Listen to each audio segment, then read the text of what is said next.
Good morning, evening, or afternoon to all of my lovely viewers. This video is far delayed as the art in this video is a good 2 to 3 weeks old by now. And the only reason this wasn't done sooner is because right now I'm currently sitting for a pet right now.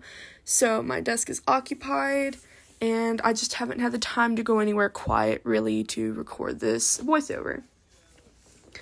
So in this video will be featured my main character, also known as my OC, which has been my OC for quite a few years. Honestly, don't know when I really came up with her, but I think somewhere between 2017 and 2019 I came up with the character, Electra. A long time ago, in some previous videos I had that I have since deleted because they were really crappy. Well, not really crappy per se, but they were really bad because I had a lot less experience with art.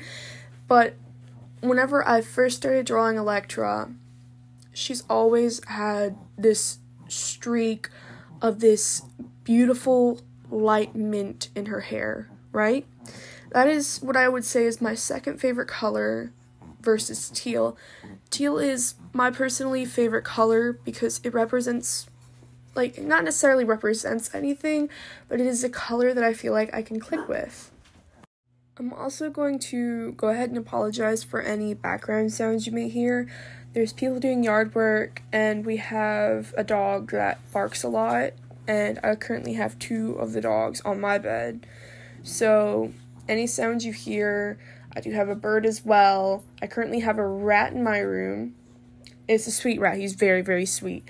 But I have 4 of the 6 animals in my household right now in my room because I'm rat sitting. But if you hear any noise, I apologize. It is very busy.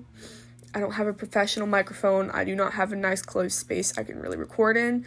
The only time I can really record in peace is in my bathroom or outside on my porch. So, as I was saying, teal is a color I click with personally. Hence why a lot of things I draw are in teal. And for some reason, it is a color that I feel is extremely beautiful personally. But it's also very calming and sad and almost daunting. And you can see it in a lot of monochromatic or melancholy scenes, right? So if you ever see teal in my videos, just know that the reason is because I love it. It is personally my favorite color. Also, if you've made it this far, which is only 3 minutes in, let me know what your favorite color is down below in the comments, okay? I noticed in my last video I didn't enable comments, so I went back and enabled them, and if you would just tell me your favorite color in the comments, maybe I'll pick one, and maybe the next video I upload will be based around that. But anyways, so this particular drawing of Electra is not going to be colored. I never really color her for some reason. I know what colors she is, but I just don't get around to coloring her because I don't have the proper colors to color her with. Now, recently, very recently, just yesterday, I got the markers in, but I went on Amazon and I bought 120 alcohol markers for $45.35 or 38 cents. And you may say, wow, that is a steal, but that's also a lot of money. Sure is. So I'm going to review them in my next video, and if any of you put your favorite colors down in the comments below, then if I pick it out, I'll be testing out those colors from the marker set that I got, and I'll be drawing an illustration with them. And I haven't tested them yet, but I'm so happy that these alcohol markers came with a color swatch sheet. So I've swatched like 1/6 of the colors because there's 120, so just divide that by 6 real quick. That's gonna be a number. I'm not going to calculate it. Hold on. Okay, I will. Okay, sorry. That is 120 divided by 6 is 20. So I've swatched 20 out of the 120 markers that I've bought so far. I will be swatching more of them later on today. So currently I am drawing the bust of Electra in the video, which I struggled with quite a lot. Now, you may be wondering why I don't just skip past that. Well, another thing you may be thinking is, why don't I use guides? Why don't I use big, bulky shapes to sketch out my drawings as most professional artists do? Well, I'm going to explain that. First of all, I am no professional artist. You can look at my videos and you can take what you will in the information I give. You can take the information I give to you in these videos, but do keep in mind, I'm still a high schooler. I'm not a professional, and I most likely never will be, because I plan on becoming a band director. And so the reason I don't use blocky shapes in my drawings, first of all, as I said, I'm not a professional. Second of all, I don't like them. I've done it several times, and it is great to get a general feel for a character shape, but I dislike it because it makes my characters feel more limited. I like to draw with very little restraint.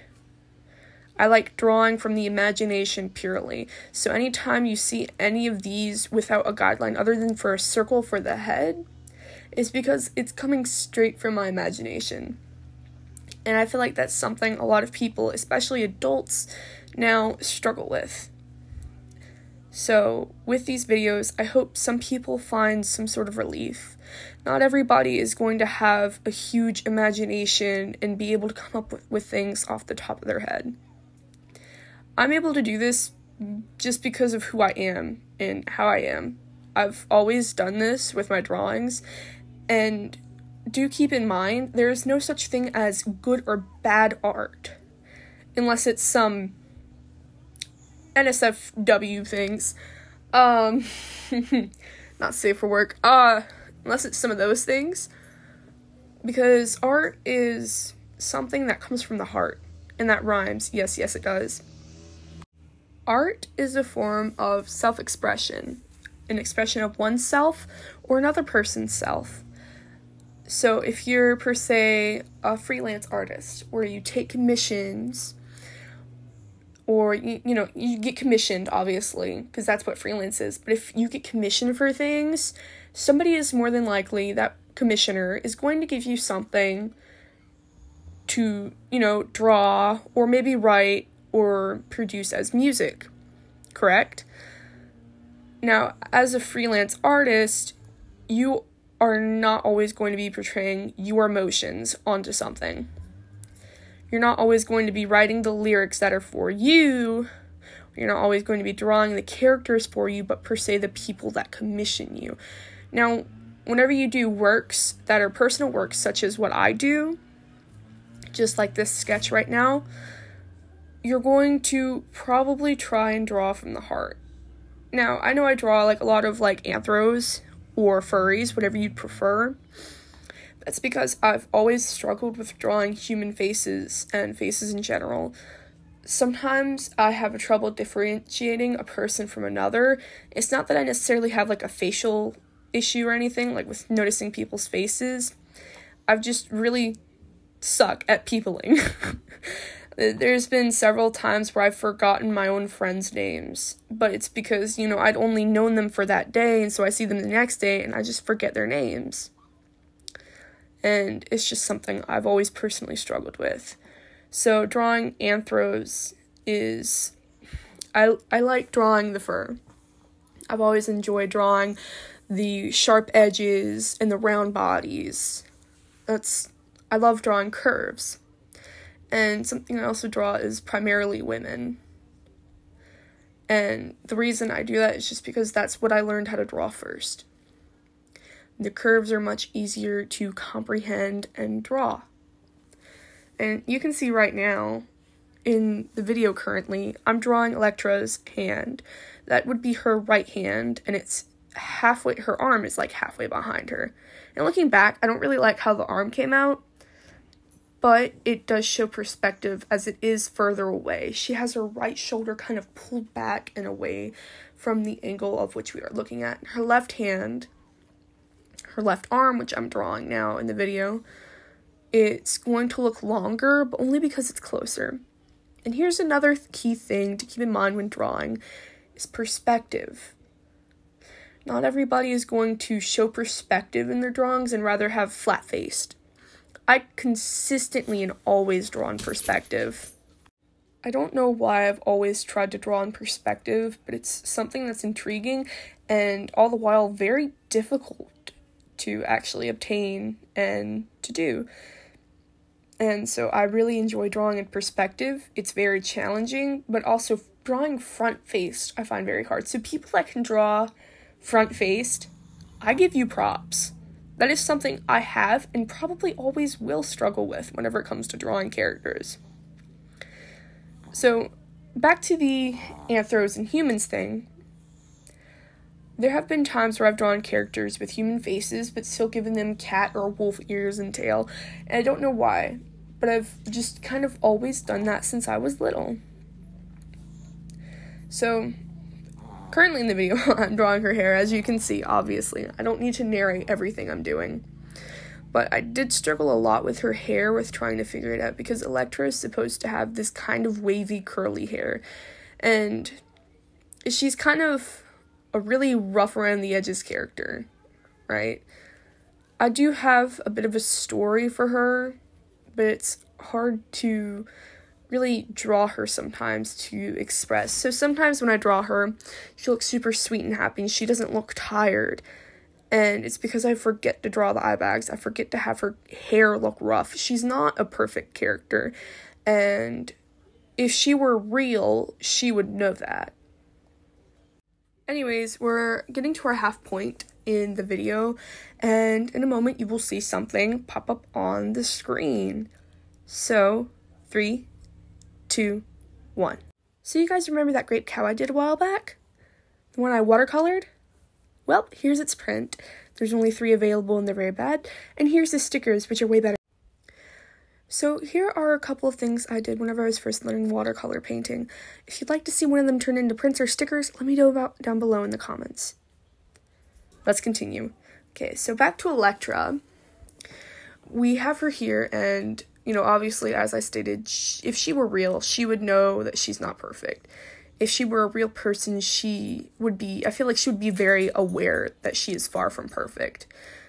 Because her as a character, how I've had her backstory, she's had a very rough around the edges life, like just a kind of rough life. She doesn't have a mother. I haven't concluded what I wanted her father to be like, but I have a feeling he was probably very favoritive to her brother. Because, yes, she does have a brother. If you've seen my TikToks, you would have seen. Her brother is an absolute jerk. If you've seen my TikToks, you would know what I mean. So, basically, a bit of backstory. Her mother was very sweet, very loving. Just an overall sweetheart. And her brother took that away. In a couple of my TikToks, the art was very rushed and obviously poor from me personally. Essentially, her brother had a leading factor in her mother's cause of death. Her mother, I haven't determined how exactly she died, but I feel like probably in some sort of freak car accident, or what was made to look like an accident. And essentially, she found out how her brother was related to it, which I haven't, completely determined. But I feel like her father would definitely favor her older brother a lot more than her. Her brother already gets away with a lot, like, in theory. So, the reason she is the way she is because of what she's been through. She's generally a very sweet character, I feel like, and she definitely would treasure any of her friends, had she any. And no, she doesn't really have a love interest as of the current moment. So, I need to get working on that one. But anyways, she's, if she had friends, she would be very sweet and caring for them. She would give most of her time to be a devoted friend. And it's because she never got the devotion from her family, other than her mother, which rhymes, sounds like other mother, but, But that would be why she would be a very devoted friend, had she any. Now, while Electra's backstory is not at all correlated to things I've been through, her personality is somewhat correlated to me, as she is an OC. She's a vent OC as well, though I haven't been through any of the things she's been through, so I cannot accurately describe the way that she feels. But I do know that she would probably have some good old trauma. She obviously, is a vent OC, so whenever I was upset, I would draw her a lot and kind of depicting how I felt. And I am a very emotional person. I've always been very emotional. But I got bullied a lot in middle school and even my first year of high school. So I feel like she definitely would have been picked on as well. See, I got picked on for being different, for being weird, quote unquote.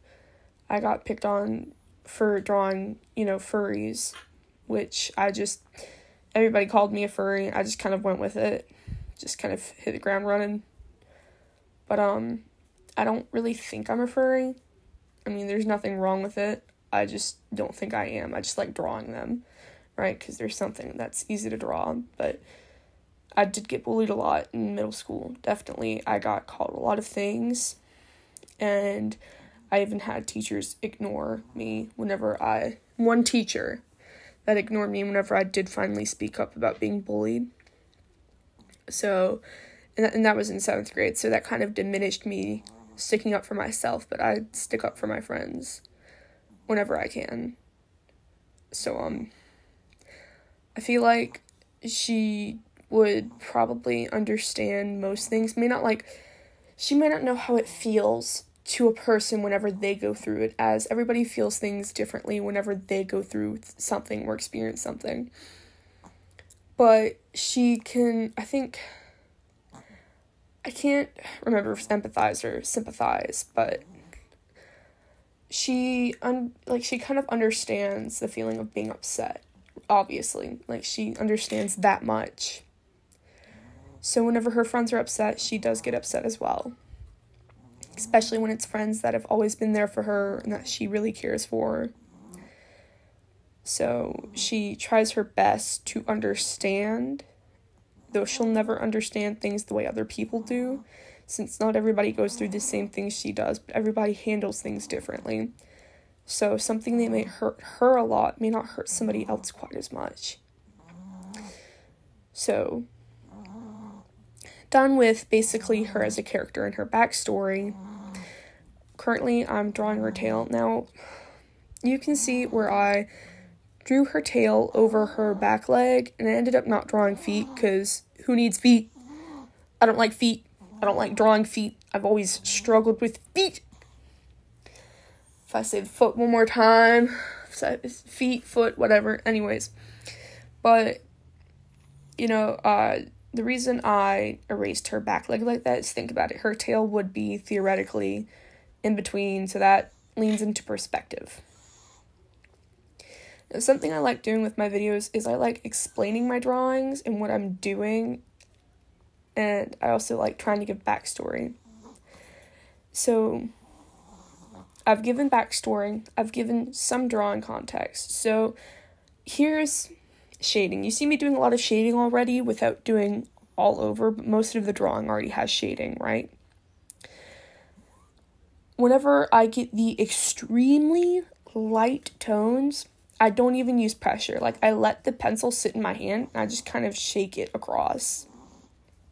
I just very gently scribble across. And I did struggle with her tail. I don't really like how it came out, but it's alright.